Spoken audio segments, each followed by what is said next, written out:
Emma has a small online shop which sells sustainable products. The products are so popular that Emma now sells them all over Europe. Since an increasing number of customers are shopping online, the EU has passed a new law to make online shopping even more secure.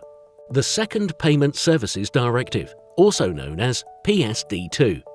Merchants and their payment service providers must now verify the identity of their customers for card payments.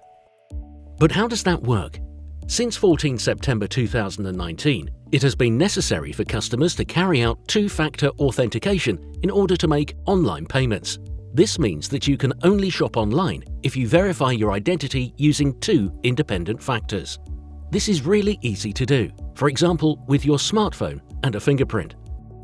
All merchants need to do now is contact their PSP so that their PSP can support them with the implementation and explain to the merchant exactly which types of payment are excluded from the changes.